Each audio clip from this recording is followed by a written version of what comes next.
Hello, कैसे हो? बढ़िया। देखो, आप सभी लोग केमिस्ट्री पढ़ रहे हैं और केमिस्ट्री पढ़ रहे हैं तो न्यूमेरिकल्स भी करने होते हैं और न्यूमेरिकल्स आप लोगों को समझ में नहीं आते हैं। तो न्यूमेरिकल्स कैसे होंगे वो हम बताएंगे, लेकिन उसके लिए आप लोगों को चैनल को सब्सक्राइब करना पड़ेगा। तो चैनल को सब्सक्राइब कर लीजिए। तो देखो, आज के लेक्चर में हम नॉर्मेलिटी को डिस्कस करने जा रहे हैं। तो नॉर्मेलिटी में क्या होता है कि हमारा अगर मान लो सॉल्यूशन है 1 लीटर, 1 लीटर सॉल्यूशन में कितने हमने ग्राम इक्विवेलेंट सॉल्यूट को लिया है, उसी को हम नॉर्मेलिटी कहते हैं। इसका फॉर्मूला लिखा है, number of the gram equivalent of the solute upon volume of the solution in litre, litre में लेंगे।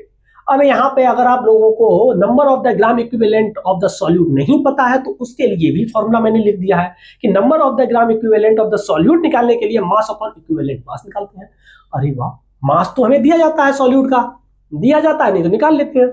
लेकिन इक्विवेलेंट मास कैसे निकालते हैं उसके लिए भी फॉर्मूला है, घबराना बिल्कुल नहीं है। क्या होता है? Molar mass upon basicity. ठीक है, ये फॉर्मूला है। अब इतने फॉर्मूले याद करोगे तो उससे बढ़िया है कि छोटा सा एक फॉर्मूला अलग से याद कर लो। क्या?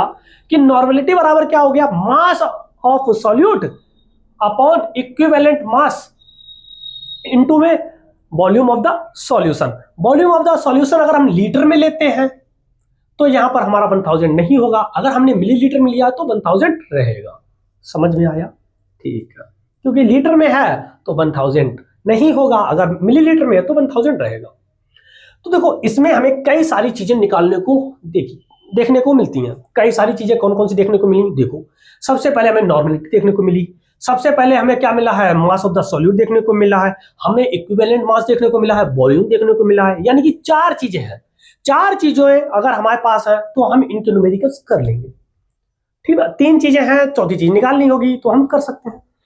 तो देखो, इक्विवेलेंट मास कैसे निकालेंगे? सबसे पहले हम यहां पे आते हैं। इक्विवेलेंट मास निकालने के लिए क्या होता है? Molar mass upon basicity. Basicity क्या होता है? Negative charge.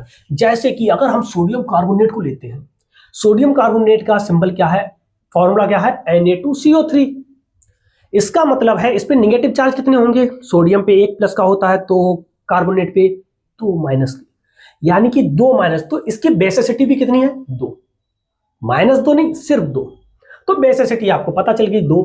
मोलर मास निकालने का तरीका आपको ये देखो लिखा है, मैंने बताया भी है, कई बार बताया है, नहीं बताया है तो अभी देख लो। क्या होता है? सोडियम, एक सोडियम का हमारा 23 होता है तो 2 सोडियम का 46 हो गया, एक कार्बन का मेरा 12 होता है और एक हमारा ऑक्सीजन का 16 होता है, 3 ऑक्सीजन का 48 हो गया है। सबको मैंने जोड़ा तो 106 आ गया। ये मोलर मास मेरा हो गया। और अगर हम इसी मोलर मास में 2 से डिवाइड करते, बेसिसिटी से 2 से डिवाइड करते तो क्या आ जाएगा? हमारा इक्विवेलेंट मास आ जाएगा।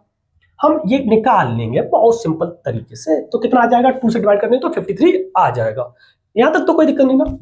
ठीक है, ठीक। अब देखो, अब यहां पर और एक और अच्छी बात है कि आपको अब ये तो निकालना आ गया, क्योंकि आपको जब भी सवाल दिया गया होगा उसमें आपका कोई ना कोई कंपाउंड दिया गया होगा, कोई ना कोई सॉल्यूट दिया गया होगा, तो उससे आप इक्विवेलेंट मास तो निकाल लेंगे। क्योंकि इक्विवेलेंट मास में क्या है? मोलर मास निकालना है। मोलर मास तो आपको सब कुछ देख के निकाल लेंगे, और उसमें बेसिसिटी निकालनी है, बेसिसिटी भी आप देख के निकाल लेंगे। तो ये तो आप निकाल लोगे बहुत जल्दी से। लेकिन इन 3 चीजों से सवाल बनते हैं, नॉर्मेलिटी से, मास ऑफ द सॉल्यूट से और वॉल्यूम ऑफ द सॉल्यूशन से सवाल बनते हैं। तो देखो, अगर आपसे नॉर्मेलिटी पूछे तो आपको ये चीज दी जाएंगी। कैलकुलेशन में कुछ नहीं करना होगा, सबकी वैल्यू रखो, mass of the solute, equivalent mass निकाल के और वॉल्यूम ऑफ द सॉल्यूशन रखो और उसके बाद कैलकुलेशन कर लेना, आंसर आ जाएगा। लेकिन अगर आपसे मास ऑफ द सॉल्यूट पूछा जाए या फिर वॉल्यूम ऑफ द सॉल्यूशन पूछा जाए, तब आप लोगों को नॉर्मेलिटी दी जाएगी। इन दो में से एक कोई पूछ लिया जाए तो आपको नॉर्मेलिटी दी जाएगी, जैसा कि हमारे सवाल में दिया गया है। देखो क्या कह रहे हैं, how many sodium carbonate is required, यानी कि सोडियम कार्बोनेट की कितनी मात्रा आवश्यकता पड़ेगी आपको टू प्रिपेयर, बनाने के लिए 250 ml to 50 ml of NY10 sodium carbonate solution. यानी कि सोडियम कार्बोनेट का NY10 एंड नॉर्मेलिटी अपॉन 10, यानी कि 1/10 इसकी नॉर्मेलिटी दे दी गई है और उसके बाद आपको वॉल्यूम दे दिया गया है। तो कुछ नहीं है, हमसे ये पूछा गया, mass of the solute calculation में रखना, आंसर आ जाएगा। देखो कैसे करना है। नॉर्मेलिटी कितनी दी है? 1/10। मास ऑफ द सॉल्यूट मान लीजिए मैंने x मान लिया क्योंकि पूछा गया है, तो कुछ भी मान लो, x मान लो, y मान लो, z मान लो, आपकी मर्जी हो जो मान लो। ml में दिया गया है तो हमने 100 वो 1000 लिख लिया। इक्विवेलेंट मास निकालने का तरीका क्या होता है? Molar mass upon basicity. Molar mass कितना आया था मेरा? 106।